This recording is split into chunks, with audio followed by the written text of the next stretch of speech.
Hi, my hair has grown so much in just a year and it looks so good, and I love my natural hair. Like, I love it 100%. I love my hair 100%. If you've met me like in real life, you know that I'm just like this 100% natural person, right? Okay, thank you all so much for always showing up, always liking, commenting, sharing my videos, being so loyal to my channel. That means a whole lot to me. I'm truly grateful for having such amazing subscribers, and even those that are not subscribers, but then they still show up, they check out the videos. I see y'all. I do appreciate all of you. I love it. I love you. I love you. I love you. And I love what you're doing. Thank you. Thank you. Thank you. Thank you. Thank you. Thanks a million. So you're about to see another video. Obviously my journey in the shelter home continues. It was quite a horrible, rough 3 weeks in my life, September 2022 because I spent 3 weeks there. I think I went to the shelter on the 12th of September, and then I left there like first week October. Yeah, I'll have to check that. I'll check. So when I get the right information, like the right dates, I'll update you guys. I'll let you guys know. Maybe I'll have to just put it on the video. For sure, there have been days where I have cried. There were days when I wasn't even sure that I had hope. I felt like I was hopeless. I felt like my dreams were just being watered down by the current situation. I felt like life wasn't worth living at that point. And I started asking myself questions like, what the hell? Why? How did I get myself to this place? You know, why am I still here? And one thing I love to do is I love to share stories. I love to tell stories, especially true life stories, especially things that I have experienced. Like 100%, I am a honest person. Like, I always say this, I am one of the few realist and honest people you meet on in this world. You know, there are things that I might not share. That does not mean I am not honest. I just feel like it's not yet time to share because I'm trying to put together my book, to write my book. So I'm not gonna like unfold every journey that I've been through, because it's like at the end of the day, I have given all the information out there to people. So what's there to be read if I have shared all the information? So that's why there's certain information I'm still holding it. That doesn't mean I'm not sharing this information. But then when I was in the shelter, my roommate, she was like, I talked about that in my other video. She was more like this confrontational person. Remember I told you guys that I went to New York with the hope of volunteering. But even when I could not volunteer, but then I was joining all those meetings and all those trainings.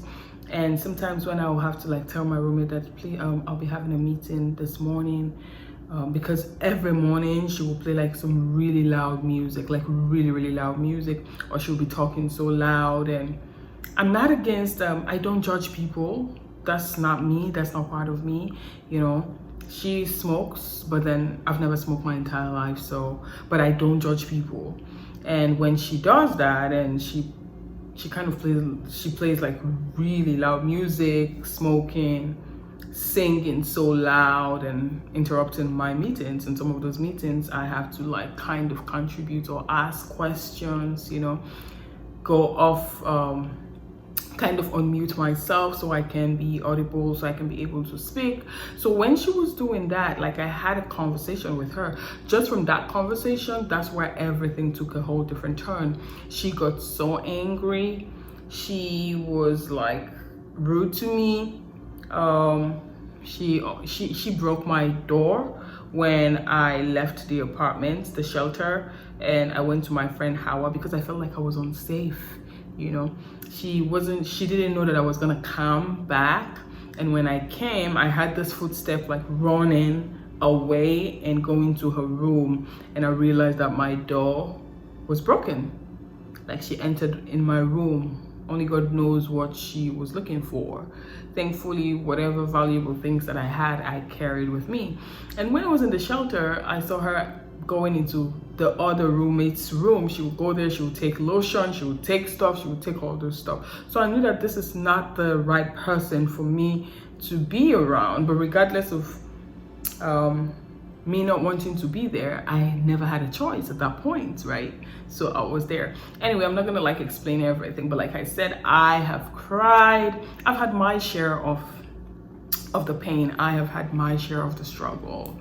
I have cried. I walked the street of New York crying, screaming, asking questions like, God, this is not the promise you told me.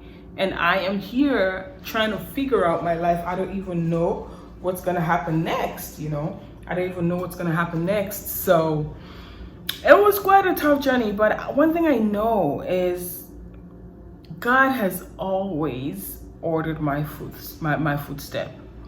He has always been faithful to me, regardless of all my struggles, regardless of all my pains, of all my hurt. But the big man above, the one that I know to be the most supreme, the big man that is in charge of my life and my destiny, he has never leave me, and I know he would never forsake me. But it was tough. It was really tough, you know, no matter how much faith I had, and I still have faith in God, but my faith was wavering. I was like upset with God. I wasn't sure. Anyway, take a look at the video, and again, thank you so much. I love you, appreciate all that you do. See you in the next video. So I'm in my room, and this is how loud it gets. This is how she plays music, like almost whenever she's around. This is how she plays it. I'm in my room, like, you see? I'm in my room, and this is how loud it gets. Another day in my life. Oh. Okay, it's the other space. Oh my god, the train station is so empty right now. Okay, the train will be coming the next 2 minutes. It's close by anyway. Another day in my life, I had to pack and leave the shelter home right now because my roommate's been acting funny since morning. There is a Manhattan-bound local 4 train to Get me upset and approaching the station. Please stand away from the platform edge. She's so rude. But then I can't stand it. I can't stay there at this point because I feel so unsafe. And I called Hawa. I'm hopping on this train, going to Staten Island.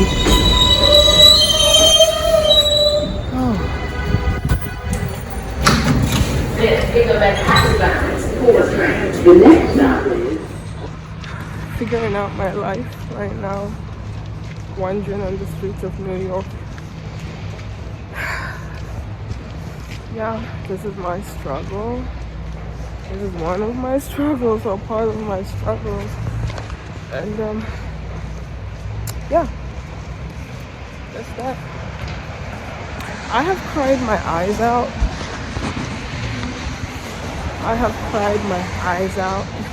Because never in my life I thought that I'll be in this situation that I'm in right now, you know, living in a shelter home.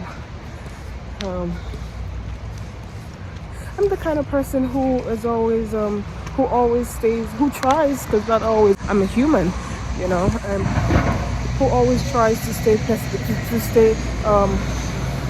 optimistic no matter the situation. But then right now, I'm not gonna give up. That's all I'm gonna say.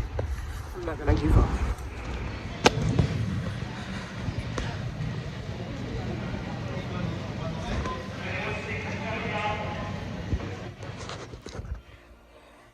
Okay, just a quick update. I arrived at Howard's house. I arrived at Howard's place, and took shower. I'm on my period, and because I've been stressed for the past 48 hours. I noticed that I'm bleeding so heavy. My mom is so stressed right now. My sister, like my entire family. That's why I didn't want them to know about it. Even last night, what happened last night, I didn't tell my mom about it. I told my sister not to tell my mom because I didn't want my mom to be stressed, and especially she's not been feeling too well lately. So, and yeah, my uncle and aunt called me from Texas, Houston, Texas, and they're like, why did you go to the shelter? And they were just unhappy about my decision of going to the shelter. Honestly, I never thought that a shelter would be a place where I never thought that it was a bad idea to go to a shelter, you know. Yes, I was stranded, but then I'm like, why just not go there for a month or two and see how it's gonna be and get whatever experience I'm gonna get at the shelter home, and if I like it, I stay there a little longer. If I don't like it, I'm not gonna stay there. Remember, I got there on the 12th of September, and today is the 5th of October. So yeah, very funny because this girl, the lady, my roommate, right? The other day I was showing you guys the food that I got from the food pantry, and we went there together. But then the queue was so long that she didn't want to join. She didn't even join the queue. I had to go join the queue from the back.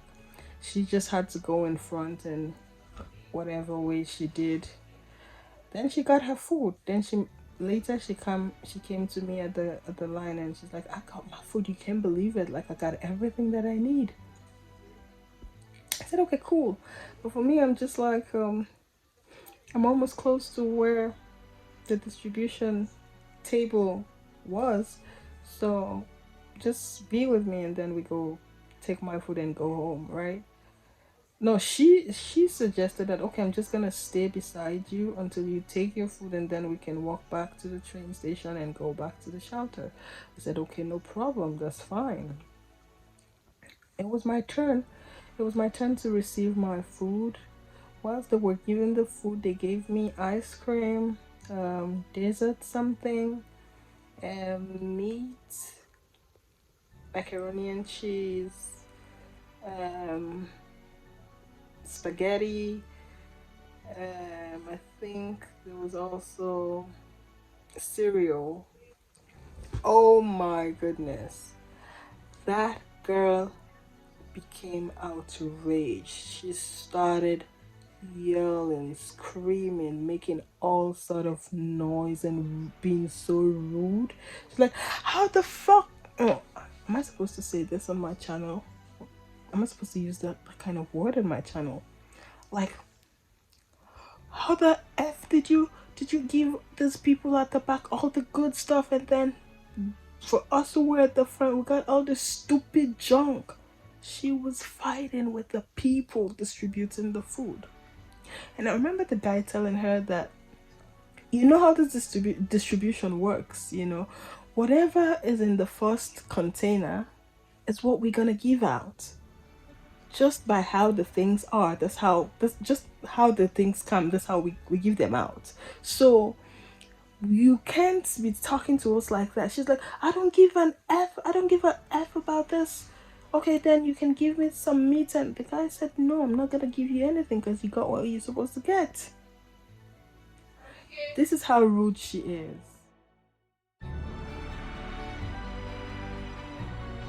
Just a quick update on the situation. So I'm heading to the office of the shelter, and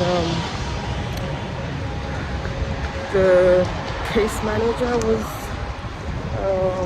saying that she was going to have a meeting and with us. I don't know what's going to be the outcome of it, but like I said yesterday, my safety comes first, and I can't be in a space where I don't feel safe. I can't be in a space where I feel, you know, insecure and someone is being so disrespectful. I just can't be in that space. So I'm heading to their office and listen to what they gotta say. The things I got from Costco, I have them on. My leggings, the V-neck sweater, and of course this jacket. And I got my headscarf. It's really cold. That's why I'm gonna grow my hair until the season, until summer, because I need to start braiding my hair. I'm not gonna shave my head again. Otherwise it's gonna get way colder for me to handle.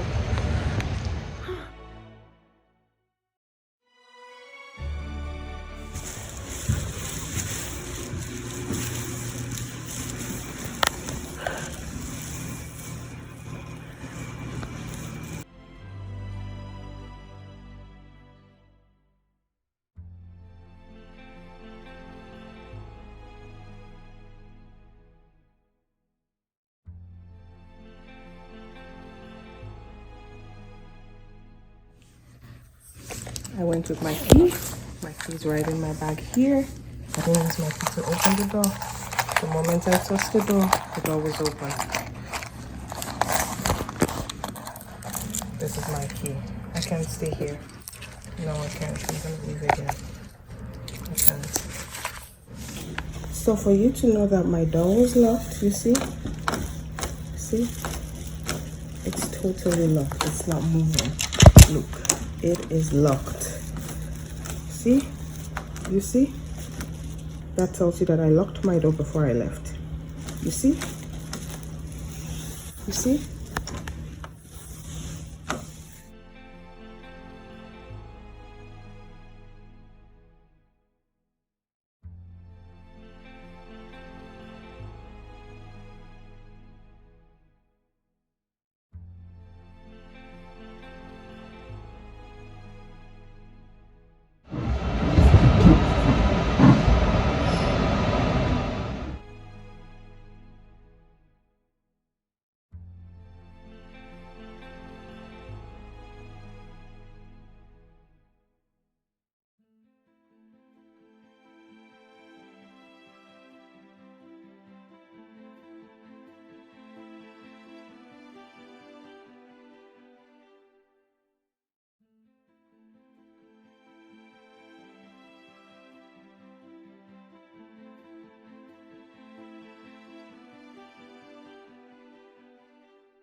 Yeah, so this is my journey, and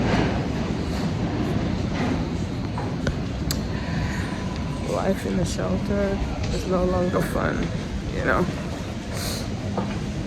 Yeah, it's raining and it's windy, and it's sad for me too. I just want to scream out. It's so loud right now.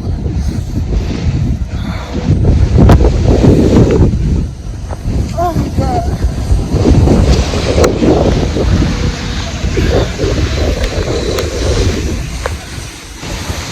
So who would have told me that this is what I'll be experiencing here right now, I would have said no, that's not going to be possible. But honestly, I knew about some of the challenges that people were facing here. That was the reason why I didn't want to come. But then, this is my story. Yeah, this is my story.